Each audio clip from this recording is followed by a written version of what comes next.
The word friend was forbidden during the contest. Philippa Georgiou kills her family to become emperor, and Sans village burns as a testament to his cowardice. Hello, everybody, and welcome to The Seventh Rule with Cirroc Lofton. Hello, hello. My name is Ryan T. Husk, and today we are doing a review of Star Trek Section 31 movie. Story by Bo-Young Kim and Erica Lippolt. Screenplay by Craig Sweeney. Directed by, you know him, Olatunde Osunsanmi. I think I'm pronouncing that correctly. How are you today, Cirroc Lofton? I'm doing great. Thank you. How you doing? Awesome. Okay, I mean, we just got back from trek to San Francisco, so that was a good time with friends. Yeah. Everybody, please make sure you like this video, subscribe to the channel, hit the bell icon for notifications. If you're listening in, give us a 5-star rating and a nice review. We'd really appreciate that. And go ahead and visit us on patreon.com/the7th-rule to be part of all of the fun and extra shenanigans. Okay, Cirroc, this is why I'm excited about this. Not just because it's Star Trek, it's Section 31. It's the first movie that Star Trek has ever made that's just going straight to a streaming service. So it feels like it's exclusive just for those of us that have Paramount Plus. But this is also why it's exciting.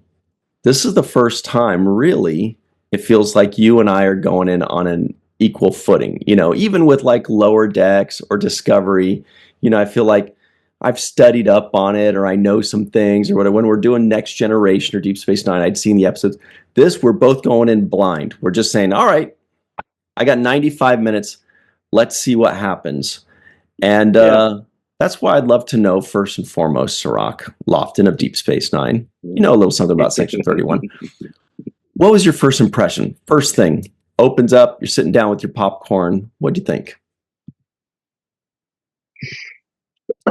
Well, the first thing I thought was, okay, so this story is going to start on the Terran Empire.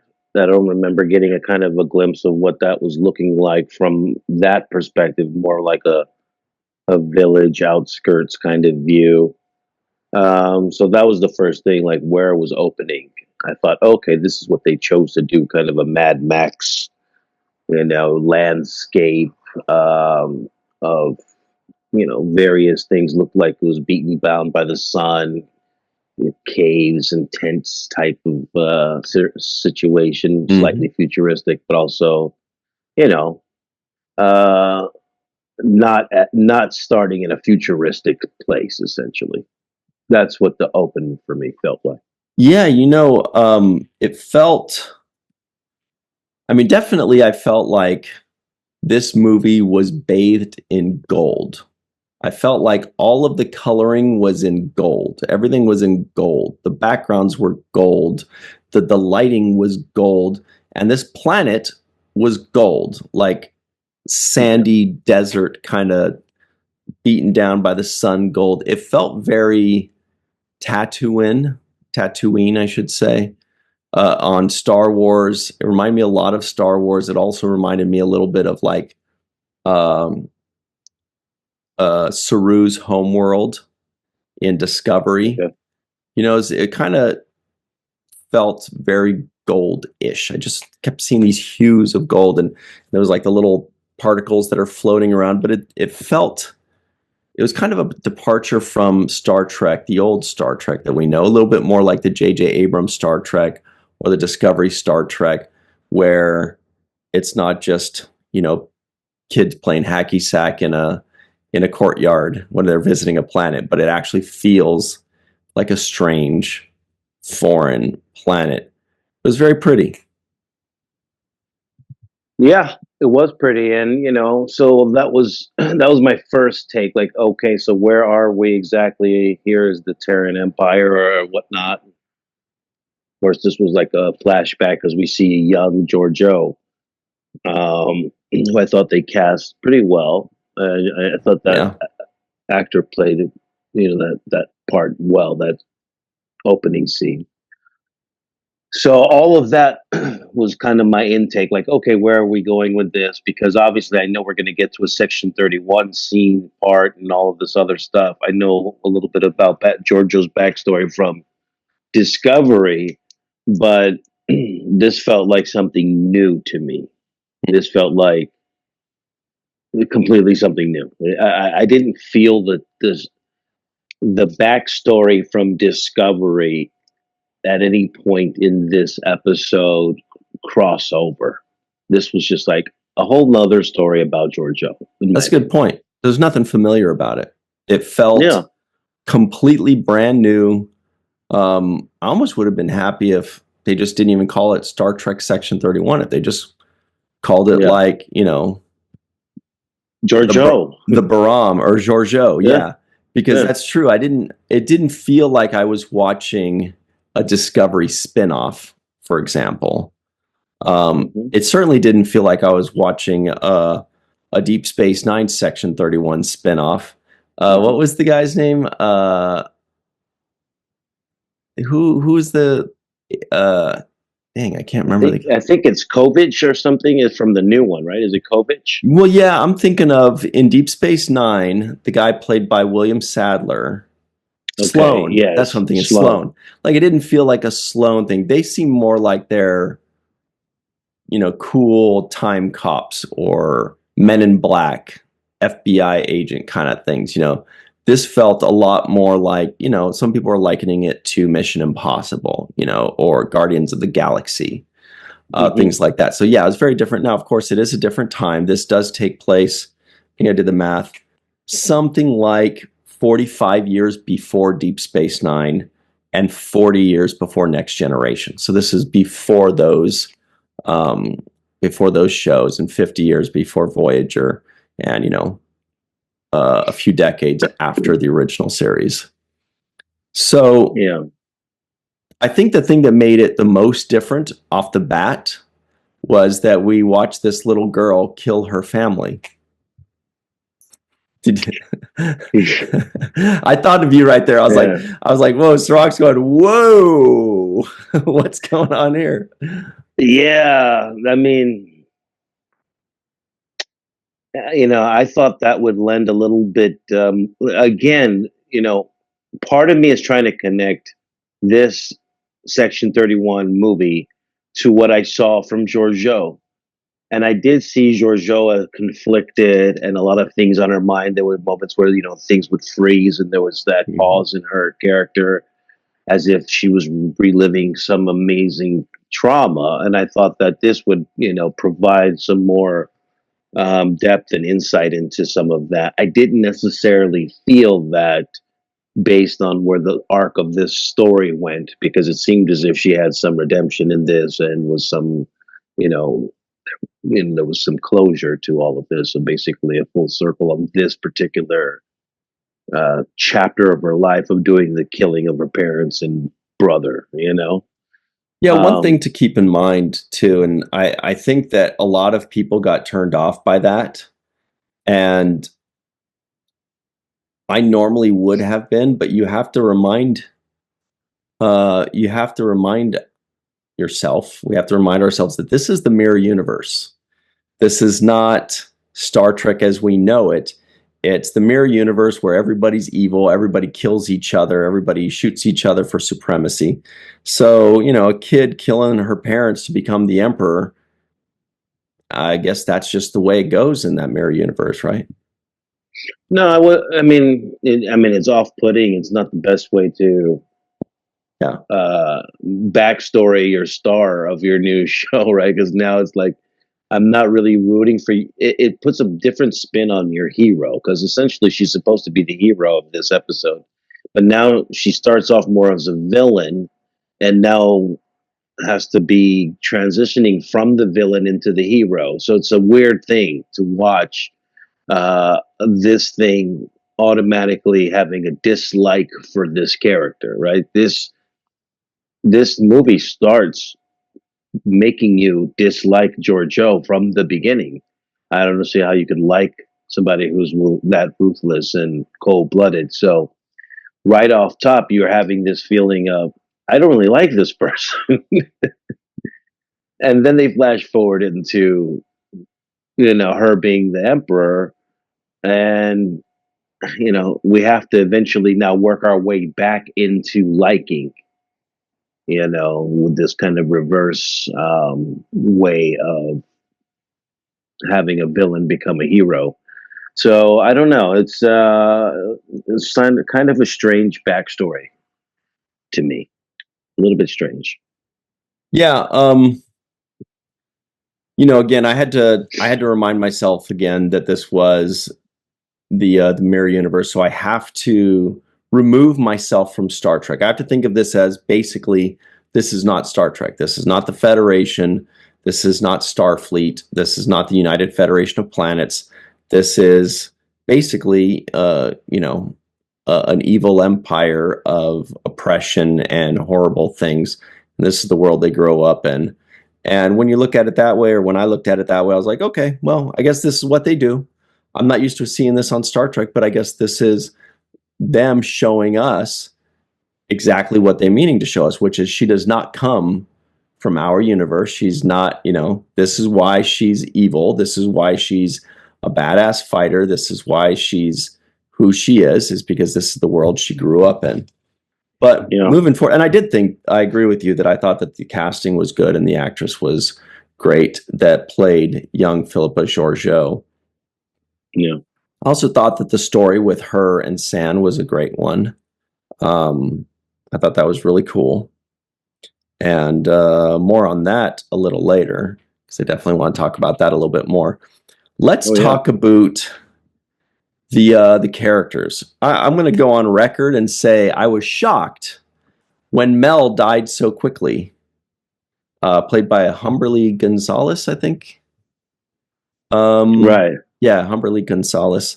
I was shocked when Mel, the Deltan, got killed so quickly. Now, Deltans, they have like this sex appeal, or as Georgiou called it, like sexy time or something like that. But I thought that this was like going to be a 7-person crew that goes out and defeats the bad guys. But it was very quickly a 6-person crew. And I was surprised by that because Mel was the only person out of the 7 that wasn't basically head to toe in leather.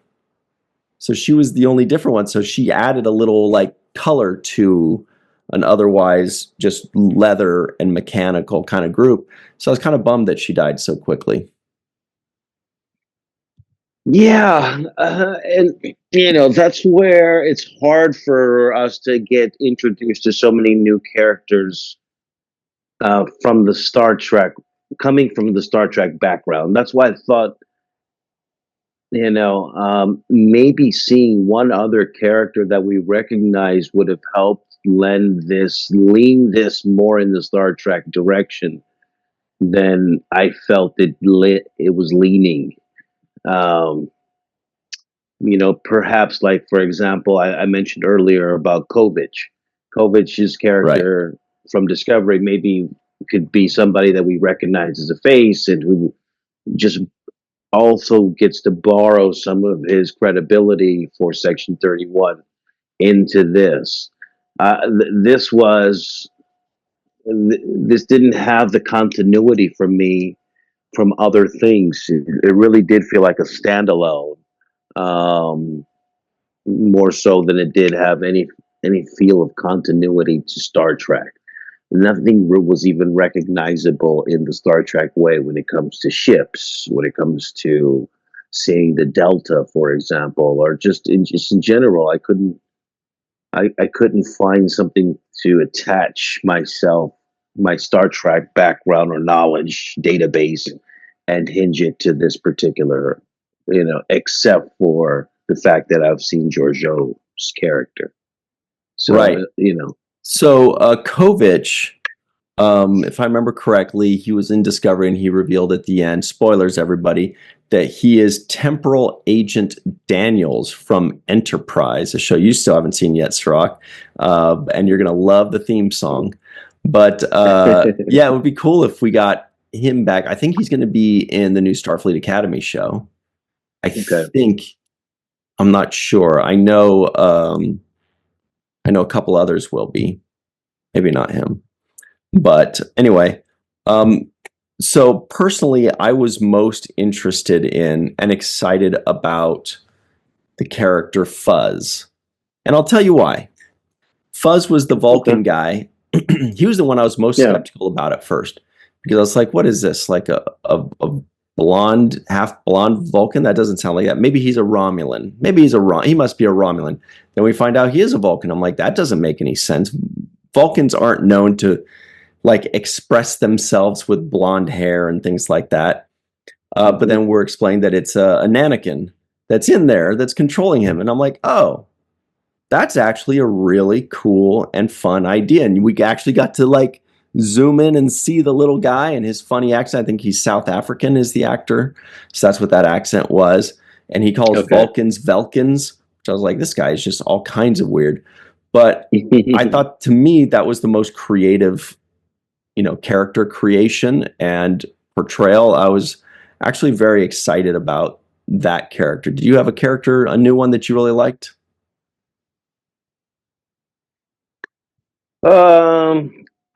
I did. I just first I want to comment on that character, and that was another thing that it was hard for me as I was watching it, trying to see where mannerisms of a Vulcan were expressed, and I understand that this Vulcan was being controlled by that what was usually called Nanakins. Nanakins, okay, which were something that's been established before. No, I think this was new. This was okay. As far as I know, maybe there's something I missed, but as far as I know, that's something that's new. Okay. So the Nanakins, and I've heard of them from somewhere else. I think it was Nanakin Skywalker. Hey, everybody, Cirroc Lofton.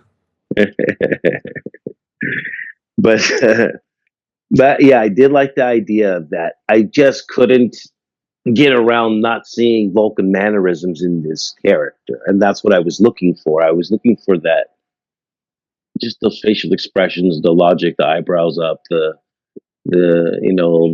delivery, and Right. and so again, it felt like it deviated from the norm of what I'm kind of used to in seeing Star Trek, right? So here we had this guy who looked like he was from Night of the Roxbury, a Vulcan exactly, and he was dancing and just being way too much. And so I don't know, I wasn't completely. I like the idea, but I didn't like that the portrayals per se of the Vulcan. I just wanted to touch on that too, because I did have a pet peeve about that. Like, he was my favorite character. I thought he was very well acted. I thought it was very well conceptualized, and I was really excited and interested in it. And I hope we see a lot more of these Nanakins. I think that was a great, brilliant idea, and I want to see way more of it, because otherwise everybody's the same size. Oh, no, these guys are 5.5 feet. These guys are 6.5 feet. This guy's minuscule. So that's different. It's new. It's fun. Yes. It's exciting.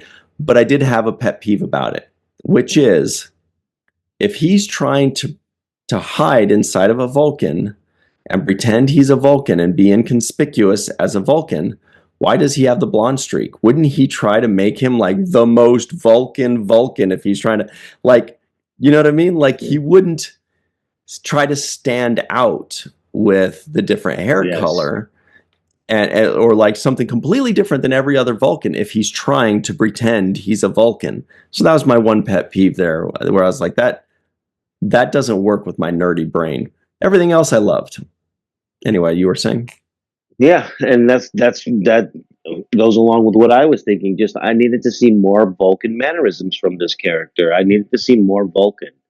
And the other thing that like threw me over the top was the Irish accent on the Vulcan.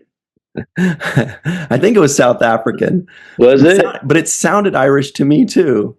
I don't know. I heard Irish. That's what I don't know. And then I looked him up and it said South African. I was like, maybe I don't know the difference between South African and Irish, but it sounded Irish to me too. I was like, who's this Irish robot Vulcan? And I'm like, come on, I wasn't sold. It was too much for me to swallow. I had to see that this Vulcan was able to be a party Vulcan that like hangs out at the nightclub, I guess, and bounces around. Also has an accent that was very profound. I thought Irish, Yeah, me and too. just didn't have the personality traits of a Vulcan. I mean, if it was programmed to be disguised or look like a Vulcan or whatever it is, It had you would think, the yeah, personality of that Nannikin that was controlling him, basically. which would be still like this thing was a robot, though, right? The Yeah, Vulcan itself was a robot, like an android, yeah, which means I don't know. I just felt like it was. I would have liked to see more Vulcan in the Vulcan character. yeah, Period. Just giving him Vulcan ears is not enough for me. I because then you adhere to the long-standing tradition of how Vulcans are portrayed by many different actors over the course of decades. And if you're going to, I just don't see why you would break with that when you're. yeah. And It's just do all Irish people call them Velkins? So, oh, I'm a Velkin. And I was like, wait, is that a choice? Or is that just because I know Irish people pronounce their vowels all kinds of weird ways, and I yeah. can't figure it out. But that was weird that he called him a Velkin. So now I want to know if all Irish people pronounce Vulcan. We'll ask our friend Sean of Trek Culture. Okay. Trek Culture. We'll see. Does he call it? We'll be like, hey, what kind of alien is Spock? And he'll be like, oh, he's a Vulcan. We'll be like, oh shoot, you say it too. Did you have a favorite new character though? One that did kind of stand out to you as something interesting or fun? Yeah, my favorite new character was the Alok Sahar character that was Hmm. played by The boss. Omari Hardwick, which is Ghost from Power. And for those people that know that, he was the lead on the show called Power, which I think ran for FX or one of those channels, but it was a Hmm. huge series. And he was the lead on that show and played a character called Ghost, which was essentially a portrayal of 50 Cent's life and lifestyle.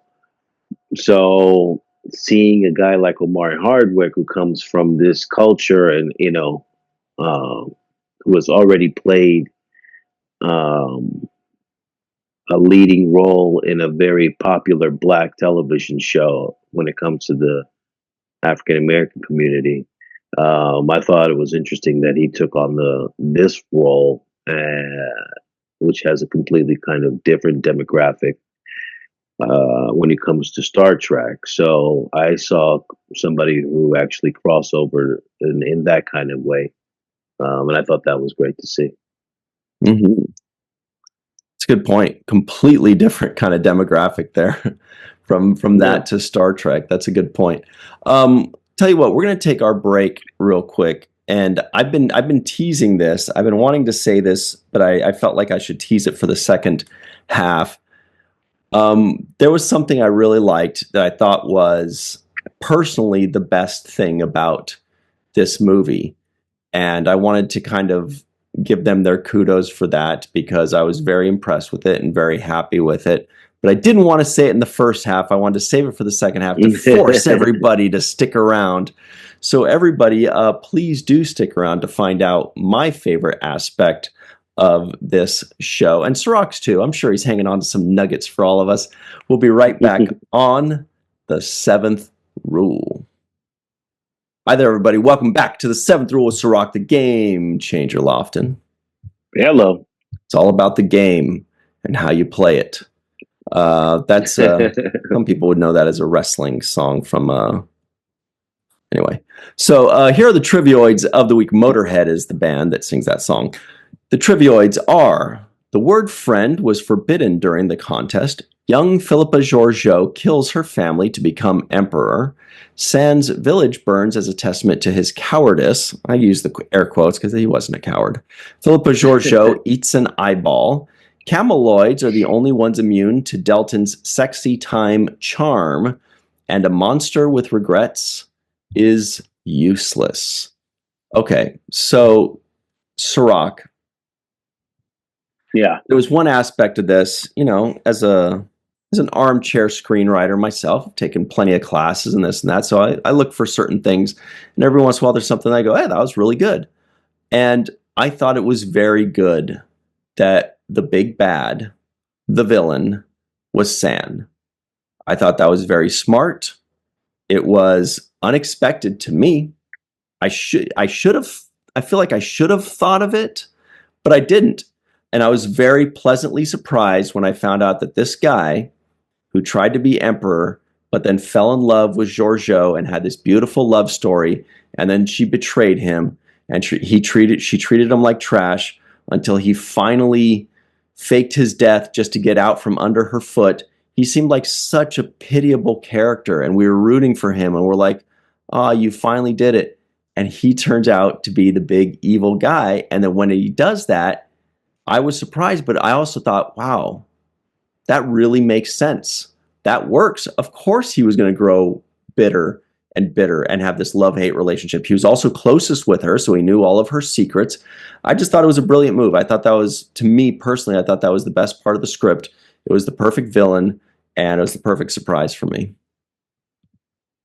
That's where I came up with the title Section the City, because Section the City, everybody. Yes, that's because that was kind of the love story that was going on, which you very rarely see between two Asian male, main characters Totally. on a mainstream, feature like this. And I think that's a testament to where we've come and how far we've come. That is Yep. something that's happening. So I was definitely needs to be celebrated. Um, my criticism is on, adherence to what I consider the Star Trek norms and what precedence has been set already, but not, for, what they actually produced. I think it was a good story. It had a good action to it. Now, did it meet all the markers that I would say are the markers that I like to see indicated, checked on the Star Trek list? Not necessarily. I like to watch Star Trek for certain reasons. Some of it is just the ship porn itself, watching these new, starships and whatnot.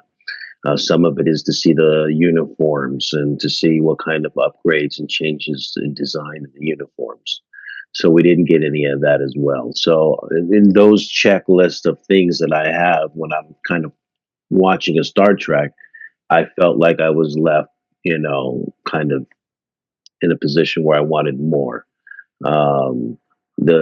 For example, the wardrobe was great, but it was all kind of leathers and tailored, and even suits that you would see people wearing today. It wasn't necessarily that futuristic or, I thought about you with know. the wardrobe. I wasn't sure. I was like, Cirroc's either gonna love this or not love it, but I couldn't tell which one because I know a I lot mean, of people love the I would wardrobe. wear half of that stuff that I saw, You would but that's rock because that stuff. yeah, but it looks like stuff that you wear right now. You Yeah. know what I mean? And like the exact same collars, the exact Mhm. same suit collars. I I mean, have there wasn't. two of Mel's dress in my closet right now in different colors.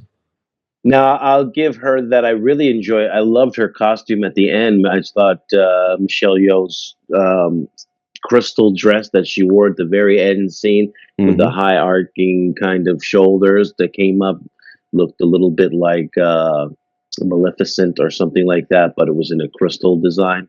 I thought that was very beautiful and looked gorgeous on her. But when it came to the outfits, they didn't, wasn't anything there that was like, oh, this is an extension of Starfleet gear. This is all just like casual, remind me of when they went to see Jabba the Hutt in Star Wars, kind of like that kind of atmosphere and almost clothing. So, Yeah, and in Jabba's palace. yeah, Jabba's palace, exactly. Yeah. So yeah, as far as the story and everything, it had its own identity, not necessarily consistent with what I've seen in other Star Trek in the past. So having this, and that's where I felt I wanted the story to go. I wanted to see Section 31's operating facility. I wanted to see where this Yeah. Section 31, like their headquarters on Earth, wherever it is, or wherever it is, their headquarters, I wanted to see how they were maybe how all the intelligence that they gathered is centralized in one location, and how the hierarchy of that particular system works. It's like being inside the Pentagon and seeing some kind of insight into high level Totally. command. And I didn't get that with this. I didn't feel like I got a glimpse into Section 31 that I hadn't seen before. This was still something outside of, you know what I mean? It was still occurring here and there, and not on this, not at the central location. Yeah. And it makes you wonder if that would have been included in a series. Like if they just said, look, we got to cut out all the fat. We don't have time for all that. Because, yeah, you're right. This was a mission, a crew, a ship, a story, but it wasn't Section 31 home base. It wasn't the people making the decisions. It wasn't the bosses. It wasn't people in a conference room, coming up with, pulling strings and all that. That would have been really cool and interesting to see. But did you see, speaking of that, there was the actress that played Control from Section 31, Jamie Lee Curtis. That was fun. Yeah. That's cool to see her. I mean, I love Jamie Lee Curtis. She's old school. She was in True Lies with Arnold Schwarzenegger back. That's what I always think of too when I think of Jamie Lee Curtis. I know she's done a million things. I know. Get to the chopper. Yeah, I'll never forget that though. I always love her for that. Yeah. No, it was great to see her. And then she's playing like the Charlie's Angel type, that character that comes in and gives you a mission. The same thing, the same premise is used in James Bond, also in Mission Impossible. It's the same premise, this person pops up, whoever's in charge, and gives the debriefing of the mission. But and in that way, it was kind of like more of a cliche than it was, something new that we've seen. I heard that Mel was really good at debriefing people. Yeah. You once used some Mel. I like that. Was it a heart-shaped bubble gum? Yeah, that was cool. That was cool. There were a couple other little Easter egg type things. One was at the very end, they mentioned that they are going to Turkana 4. Turkana 4 is where Tasha Yar is from. So their next mission is going to Turkana 4, where Tasha Yar was very clearly an unhappy child growing up there. Wow. So it's got to be some crazy, miserable, horrible place, which is perfect for these guys. And then another thing that they did was, which I thought was great, was when Fuzz started naming names, and they were like influenza, like he names them after like bacteria and viruses and microbes. But he also said Trip and Trip 2. Theoretically, that was a little nod to Trip Tucker, played by our good buddy Connor Trenier. So I thought that was really fun to hear those couple little Easter eggs. I didn't catch any other real Easter eggs in there. Maybe the people in the free-for-all a little later will. Well, I thought the guy said his name was Data, and I thought that was a Data. Oh. I thought it was a Data kind of. Data, no. Data. His name was Dada No. Dada No. Remember there was an episode where we saw, I said, what's the difference between Dada and Data? And she's like, one of them is my name, or something like that. That's exactly that. Beautiful. She's like, what? He's like, it's Data. She's like, what? You called me Data. And she's like, what's the difference? He goes, one of them is my name. I'm like, that's our guy right there. That's our guy, Data. Yes, that's the difference. But yeah, so, here's the thing that I actually have a question to you as well. They mentioned this Dulcet Thistle drink that they drank that's supposed to be euphoric or whatnot. Is that something that went over my head? I've never heard it before. Seen? I think it was just another new thing that they created. Like with every new show or new movie, they're like, let's expand the Star Trek universe. So they use some things we know, like a Vulcan or like whatever else they had, the Delton, Mel was a Delton. Mhm.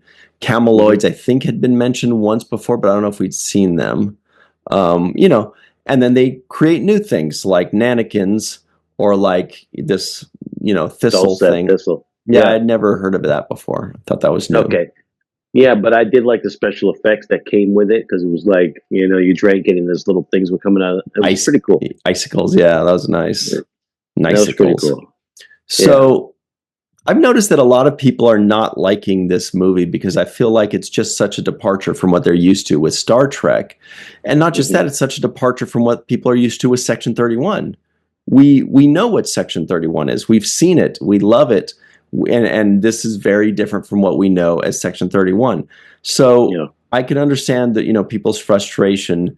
Now, on the other hand, I liked the actors. I really liked the guy that was the mechanical guy. What was his name? Zeph. I thought Zeph was great. I thought Fuzz was great. I thought Omari was charming as Alok. I thought that one dude, the Cameloid, what was Quasi. his Quasi? Quasi. Super charming, right? I mean, that guy was just Yeah. charming the pants off the cameraman all And, day and, long. and honestly, I only wanted comedy from his character. To be honest with you, Yeah. I thought other people brought too much comedy as well. I thought for example, the Zeph, the mech life guy, he was playing everything for Life. comedy. I like that though. I thought that was cool. I thought if they Uh, have two comedians, well, no, because then Fuzz was also funny. Yeah, you're right. yeah, There was a lot well, of comedy. You're right. it's too many guys playing comedy. I'm sorry, it was too many guys playing on the comedy side. They needed just one, maybe two tops. But it Mhm. seemed like everybody was trying to be hilarious, and that was the part that kind of threw me off as well. Most of them were. I would have been happy with most of them just being charming, which they were. I mean, Georgiou's not really charming. That's not really her thing. Rachel Garrett was not really charming. She was kind of stiff. Everybody else was charming, was fun to look at, was interesting, was cute, was, I liked the characters. I liked the cast of characters that they put together. So I was happy with that. Maybe there was too much comedy. There was too much cutesy writing in there, but that's why I think a lot of people said it sounds like Guardians of the Galaxy, because Guardians of the Galaxy is like that, where everybody's telling a joke, and I loved it, actually, Guardians of the Galaxy. But we only have a few minutes left here. So did you have a favorite character? Yeah, you said it was Alok, right? Yeah, because it's my buddy Ghost. Now, Omari is a friend of mine. He's a good Oh, guy, cool. and I did like to see him in this. Now he's somebody that I hopefully will run into at one of these conventions. So, Hmm. and I was happy to see that. I also like the idea that they came up with that wavelength weapon. I thought that was a cool Yes, I wanted to bring that up. idea. So that did check the box for me of Star Trek being innovative when it comes to weaponry, right? Absolutely. There are different wavelengths, and so suddenly, but then of course it did the same thing that all Star Trek and all sci-fi does that I hate so much is they can walk through walls, but they're standing on the floor. Yeah, they can't. It That works for walls, always not happens floors. in all Star Trek and Yeah, all sci-fi where they're like, "Oh, I just passed through walls and nothing hurt, but I'm standing on the floor." But I'm like, okay, yeah, you got to do it. There's no real way around that, I guess. But I yeah, agree that I thought that was a really cool new piece of technology. yeah. It was a vibration weapon. It was based on wavelength and distorted wavelength. Watching the fight scene of them going through the crowd, where some people were being, punching through people. I thought that was really cool and well Mm. choreographed. One thing Michelle Yeoh does very well is the choreography of these fight scenes. It looks way more realistic than just a two-handed punch down. Oh yeah. Um, and they gave her this magic kind of scarf that functions as a whip as well. It's the extra little weapon that she kept handy for different occasions, including the climax scene when she got thrown off of the edge of the tower there. So, all in all, I thought it was a very entertaining piece. I did find myself curious to see what their adventure would be like. Not very Um, not much of a problem to solve or a puzzle to kind of put together. It was kind of face value, a lot of the things that was going on. So it wasn't that much of a, psychological thriller for me. Mhm. The big twist of you mentioned with Sand, I thought was well done. I enjoyed his character kind of, rising back up from where he was expecting him to actually get killed in the beginning, to be honest with you.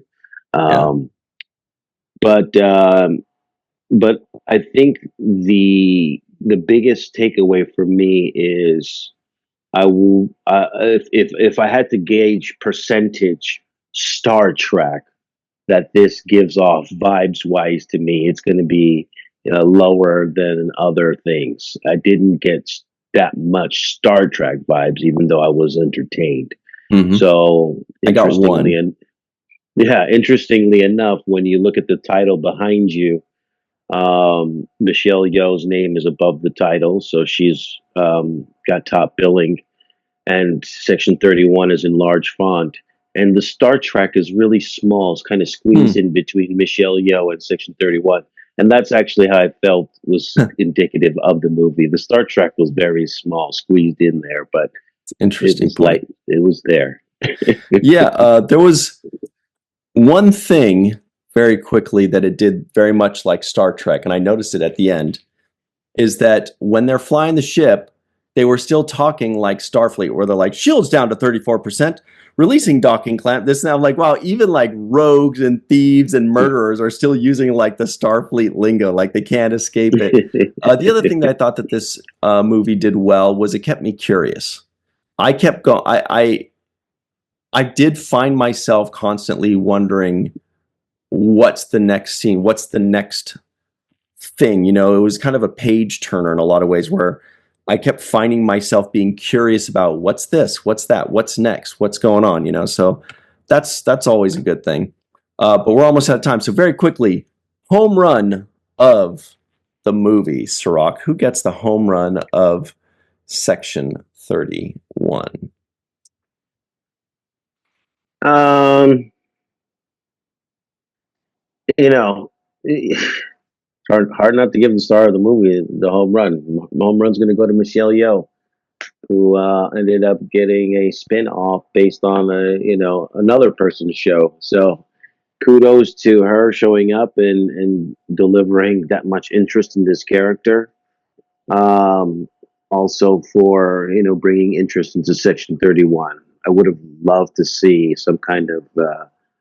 I would have liked to see Ira Bear's name in closing also as well. Yeah. Get some kind of recognition for this because being the creator of Section 31, it would have been nice that he got a head nod, some recognition based on Section 31 created by him, even that title card or something to that degree. But overall, Michelle Yeoh's going to get it. Yeah, you know, it's a tough one, but I think I'm actually going to give it to the guy that plays Fuzz.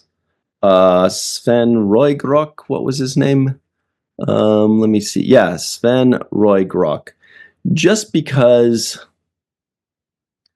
it might just be Because the you don't give a character. fuzz. Yeah. It might just be the character. I just thought that it was a really interesting and new and inventive thing, and I liked it a lot.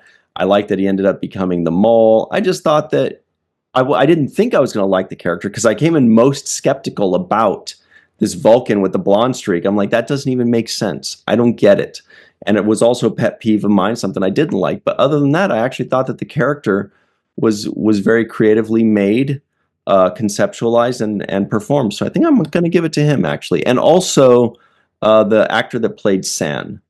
I thought that that was Yeah. another very good character, and it was played very well. So I was happy with those. All right. Here we go. Very quickly, we got to give very special thanks to our favorite homies. Their names are Dr. Anne-Marie Segal, Eve England out in Wales, Yvette Blackmon-Tom, TJ Jackson-Bey out in Missouri, Titus Moeller, Dr. Mohammed Noor, Anil O, Palagio Balsarati, Mike Gu, Dr. Stephanie Baker, Carrie Schwent, Faith Howell, Edward Foltz, a.k.a. Crewman Guy, the Matt Boardman, Chris McGee, Justin Weir, Jake Barrett, Henry Unger, Allison Leach Hyde, Julie Manosfi, Jed Thompson, Dr. Susan V. Gruner, Glenn Iverson, Dave Gregory, Chris Stern at the Wine Guy, Greg K. Wickstrom out in Hawaii, Cassandra Gerard, Chuck A., and of course, Jason Okun and Chris Garis. All right, everybody, stick around. We've got the free-for-all up next. We will be right back on The Seventh Rule. Hello, everybody. Welcome back to The Seventh Rule with Cirroc Lofton. This is the free-for-all with Malissa Longo. Well, hello there. Jason M. Okun's got a Section 31 background behind him. Everybody. So does Chris Garis in Texas. Hello. Allison Leach Hyde drove for like 17 hours recently. Greg Kenzo is out in Hawaii. I heard that the traffic's so bad that you could drive 17 hours in Hawaii and you just get to the restaurant you were going to eat at. Pretty much. In Oahu. Wow. Carrie Schwent is also here. She's got space behind her. Mm-hmm. And Chuck A. is always showing off his goodies behind him. Great stuff. Hello. All right. Cirroc's driving right now, but I think we're going to spare us the Jake Sisko guesses the IMDb score because we're only on like the 4th day of this. We got to wait for IMDb to settle out. I'm sure it's very high, though. Sure. Yeah. Did we get any non-appearance mentions today? I did not catch any. Oh, I just looked up the IMDb score. Did we get any... And the Dark Lord, Chris McGee's not here to tell us about the some kinds of or some sorts of. The closest thing to a non-appearance mention was Trip. But, you know, like when that guy was naming his baby, he said Trip and Trip 2. That's almost one. And Turkana 4 was almost a reference to Denise Crosby's Tashiar. All right, let's move forward. Melissa Longo, please get us started off on the right track by telling us what you thought of the first movie we've gotten in 9 years. Well, yay, hooray for a new movie. That's always good news. We like more Trek. The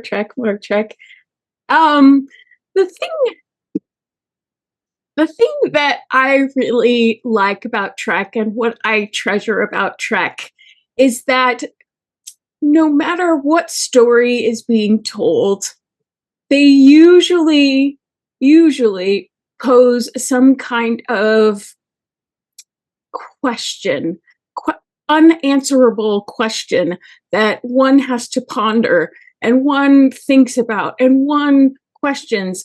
And it's always a question that lies in the gray. And I think Section 31 would be a good tool to pose these unanswerable questions or these morally gray questions. And I really wish this movie had stuck to that, asking questions to examine our own humanity and using space and fantasy and fiction to explore our humanity. And I really wish this film had done that more. Our friend Joy, we were talking about Section 31 in San Francisco recently, and she made a good point where she said they should have probably called it Georgiou rather than Section 31. Hey, that's what Cirroc said. Yeah, because there wasn't much Section 31 in the movie.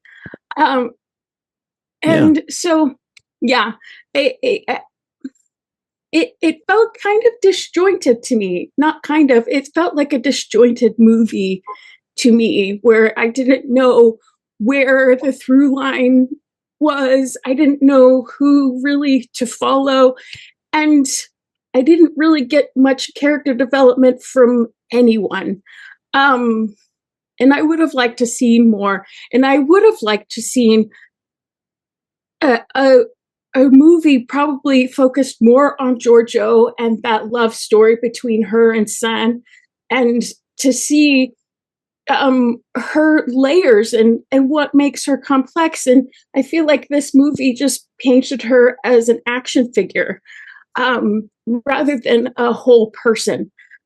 And I think Georgiou would be a very interesting person to explore,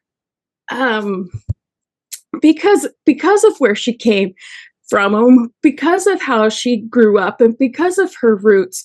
I think that there was a lot more that they could have done with it, and it just felt really surface. And I do want to say, however, I do like seeing Michelle Yeoh get cast in martial arts and action films, because she's over 50. She's a woman. She's tiny, but she still kicks ass.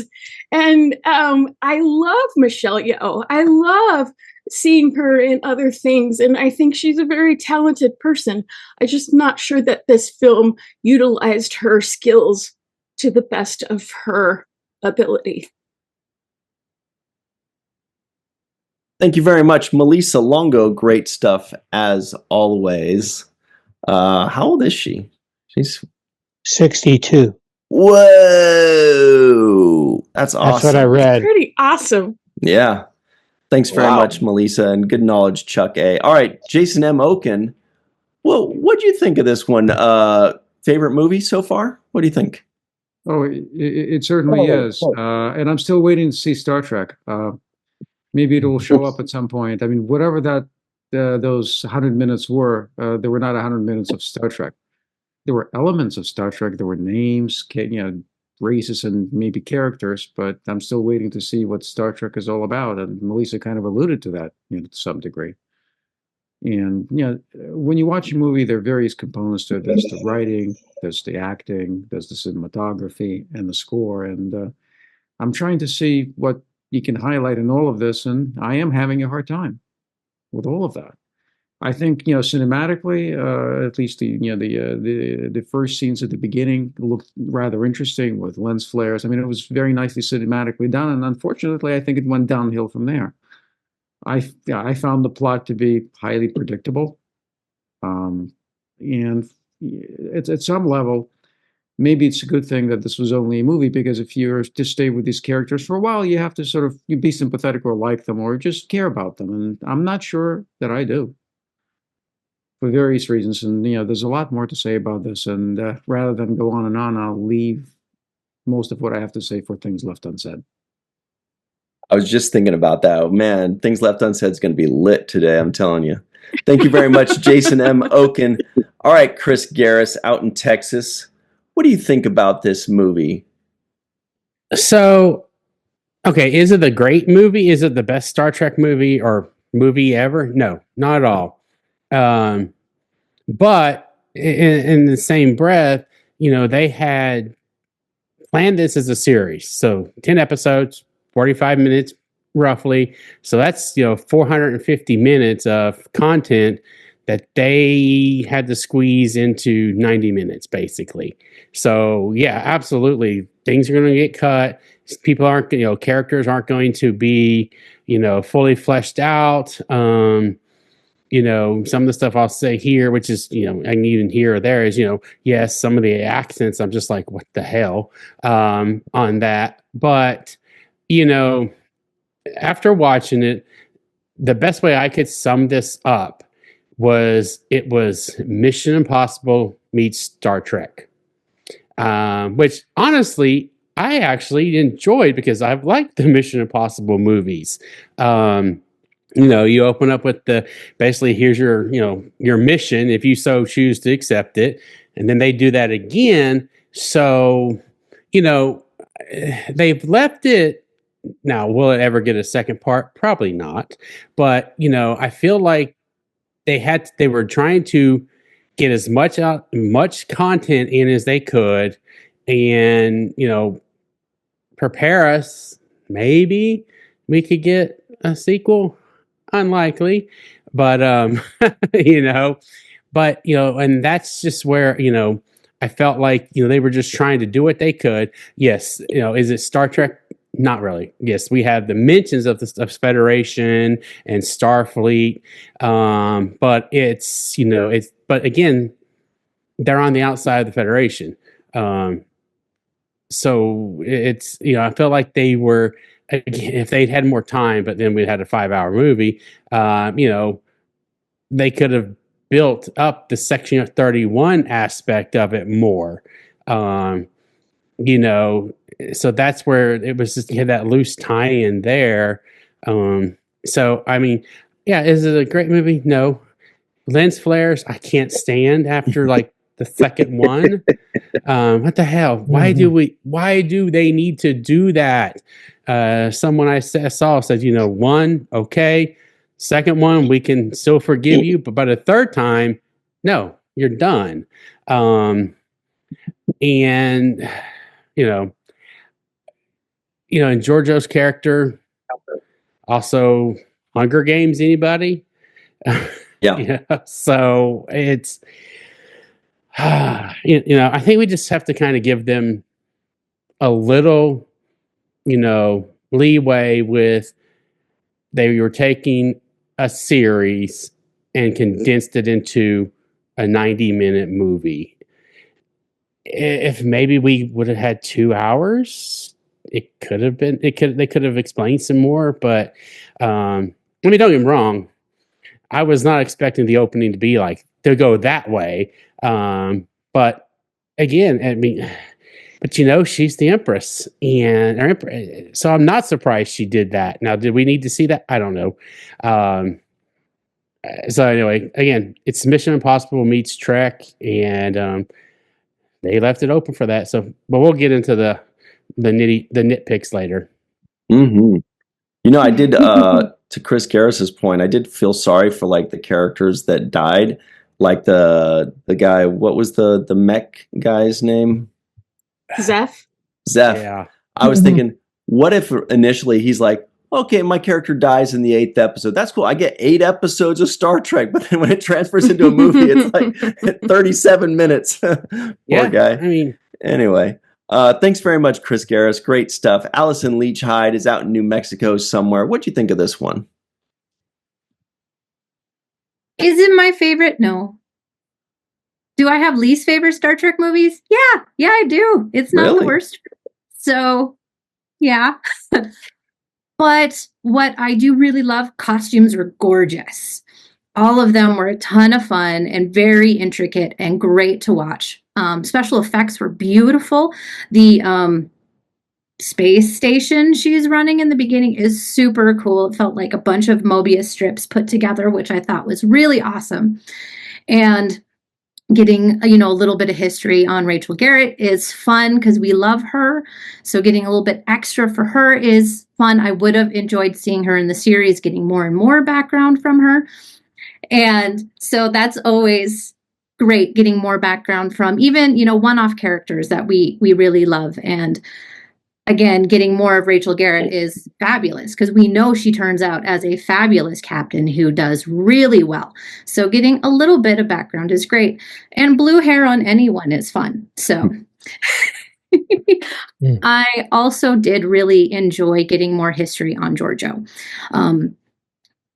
Getting, seeing what she went through and seeing where she's come from, like where she started, like full on murdering her entire family to go run the Empire. And then turning into the Georgiou we know from Discovery at the end, who truly does care about Michael and wants to save this universe.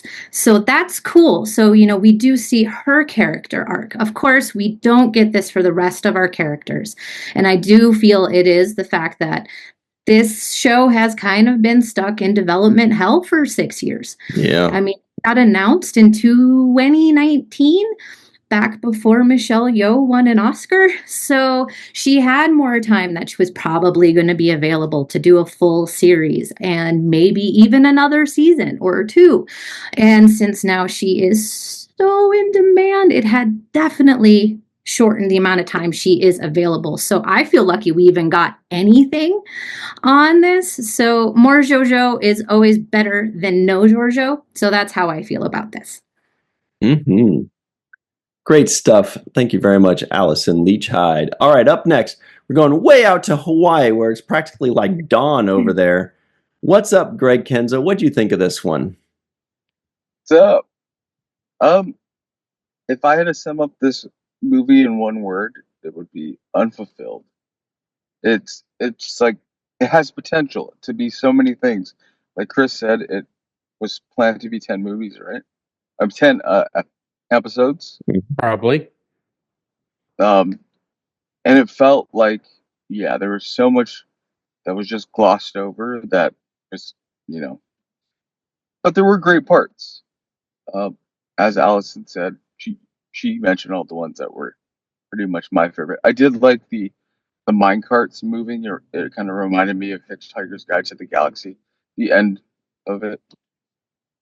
And the performances. I think John Norquiola said in the main viewer yesterday, he said the Vulcan, the Irish Vulcan, was like just weird enough that I actually loved it. Like some people might hate it, but I actually really liked his performance. Because of how weird it is, and how he took a chance, and yeah, I think he landed. I also like Sam Richardson. Can he be in anything? And he's always funny to me. Like he's in I Think You Should Leave with Tim Robinson all the time. Anyway, yeah, I like that it has the potential to bring in more people to the fandom. They kind of see Star Trek as,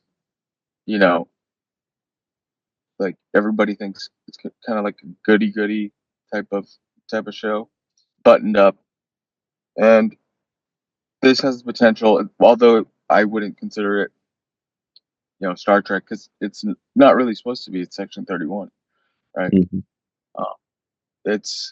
It has the potential, I think, to bring in more people to fandom. More people will give the other shows a chance because of this. Yeah. Thanks. Great stuff. Thank you very much, Greg Kenzo. They breed them well out in Hawaii. Carrie Schwent, a.k.a. Crafty Bear, is up next. What's up, Carrie? What do you think of this one? Unlike most of the opinions that I've been reading and listening to online today, but I loved it.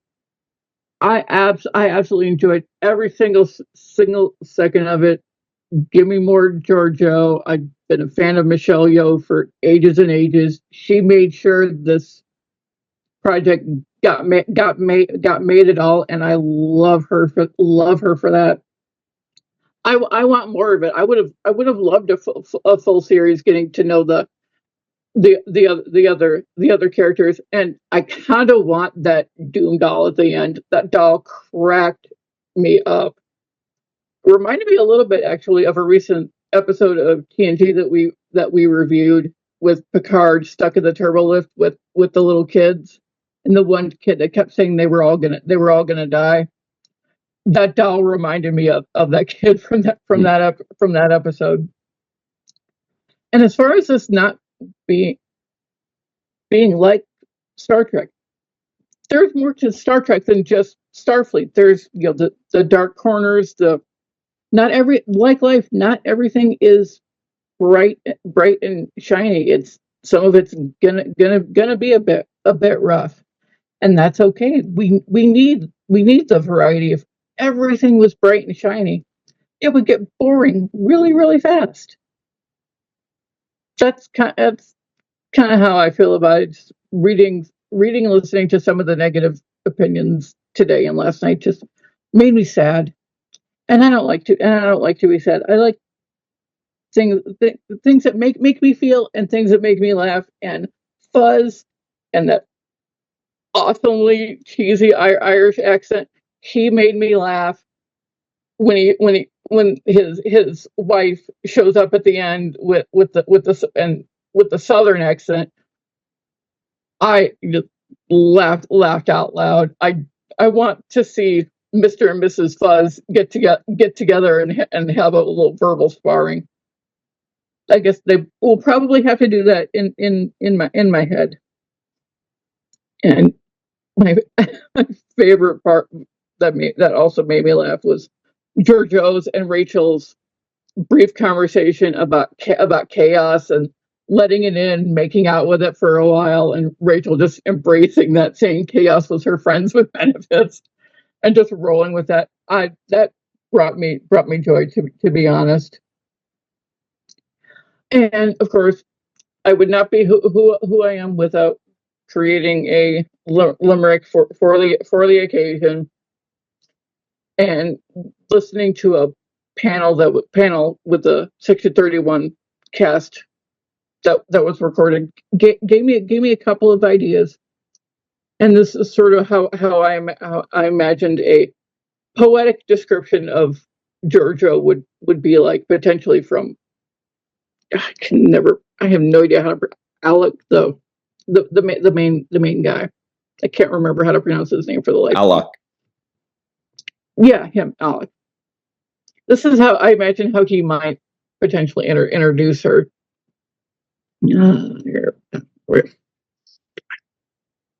This diva is lethally charming. Her smile and wit are quite disarming. Be careful, because this dog bites. She always enjoys a fight. Frankly, her past is rather alarming. Ain't that the truth? Thanks very much, Carrie Schwent, aka Crafty Bear. All right, Chuck A., also known as the TNG fanatic with all of his awesome pictures behind him. You watched this movie. What'd you think of it? Well, to me, there wasn't enough character development. A couple of the characters got killed off, but there wasn't as much development because they had to push everything into a hour and 35 minutes from a series. I was hoping for more background on Rachel Garrett, and again, probably because of the time restrictions, they didn't really do it because she was a wonderful captain. The limited time she had in yesterday's Enterprise, I was so surprised to see Jamie Lee Curtis at the end with her cameo. So she can say she's been in Star Trek, I guess. Mm-hmm. Going back to Discovery, where Georgiou had to go back to a different time frame, I was glad to hear that she went to the Lost Era, from the news on this, but they didn't really develop much information on the Lost Era. Like Chris said, it was like a Mission Impossible. They had a mission. They had to get it taken care of with a doomsday device. Somebody made a point online that when San came back at the end, he didn't age at all since his fake death in the earlier part of the show, and they were discussing that. I thought that was interesting. I guess they didn't want to spend the money on makeup, or maybe he didn't age as like everybody else in that time frame. Well, back in Discovery, when Carl sent Georgiou back to the Lost Era, this time frame, I don't think he knew that he was going to put her in a streaming movie. I thought he it was pushed too far to cram everything in, because when they had that idea to put her back in whatever era they put her back, it was for a series, and there was just not enough development of any of the characters or Georgiou herself. We got to see her background on the Mirror Universe, which unfortunately showed her killing her family. I guess they had to show that, but I was hoping that they would go somewhere else. But overall, I thought the movie had its moments, but it was not enough Star Trek for me. And it was, like Chris said, it was more Mission Impossible. Mm-hmm. Thanks very much, Chuck A. All right, Jake's final take. Cirroc, do you have any final thoughts on this movie? The first of many, possibly, or standalone. We don't know. They sure set it up like they're like, hey, maybe it's going to be a series, maybe it's going to be a bunch of movies. We'll see. But any final thoughts on this, Cirroc Lofton? Yeah, I just didn't get enough Star Trek for me. It wasn't enough for me. there's a whole world that they've built out there already. I would have liked to see some other character that I was familiar with, or at least a character that acts like the characters that I'm already familiar with, like a Vulcan acting like a Vulcan, a Klingon acting like a Klingon. There was nothing really familiar to me. And I also don't think it's smart to set up the hero or the main character of your movie to be a villain, essentially, in the beginning. So you're not really cheering for them as hard as you would. You kind of want to set them up in a position where you're rooting for them from the beginning. So I just don't think that they did that adequately. So right away, I'm kind of dislike the character of Georgiou for how ruthless she is. And then they're trying to make me like her by her trying to undo her ruthlessness. And so I don't see the arc there for redemption enough for me to actually be cheering for the character. So, and then I didn't get enough Star Trek. The best Star Trek stuff that I got was the weapon that they used, which distorted wavelengths. I liked that. I thought it was a Star Trek-y type invention or idea. But other than that, I didn't see much of Section 31's home base operating facility. I would have liked to see what Section 31 actually operates out of. Like if the war room of the Section 31, I want to see how they process information, how they intelligence collect, and where that information gets centrally sent to. That would have been nice to see. So yeah, I was kind of, I think the actors are good. I think the script is good for a non-Star Trek related movie. I think they slapped the title Star Trek on top of it. It could have just been anything else, just a science fiction space movie. Didn't necessarily need to borrow off of Star Trek per se, because I didn't see them really hit those notes for me. And I also didn't get the sense of the kind of discipline and chain of command that I normally get out of a Starfleet crew. When I watch all of the Star Trek shows, the one thing that is consistent is chain of command. And everybody acts as if they are in the military to some degree. And I didn't feel any kind of military training except for the one character that was supposedly Starfleet. But the rest of them seemed like, every man for himself. It just didn't have the structure that I normally expect when I see Starfleet and how commands are given and orders are given. So, still was entertaining, but the reason why I think Star Trek is written in such small font on the Section 31 poster is because that's how much Star Trek you're going to get. Wow. Nice. Yeah. All right. Great stuff, as always, from Cirroc Lofton. No, he doesn't have a middle name. Okay, that's it for us. I cannot wait for Things Left Unsaid, our next segment. If you are a patron, you're going to enjoy the heck out of it. If you're not a patron, hey, you can become one and enjoy the heck out of it. Thank you very much to Chuck A., Carrie Schwent, Greg Kenzo, Allison Leach-Hyde, Chris Garis, Jason M. Okun, Melissa Longo, for myself, Cirroc Lofton, Melissa, and Mr. Aaron Eisenberg. Thank you all very much for hanging out with us. We will see you next time. And until then, always remember the 7th rule.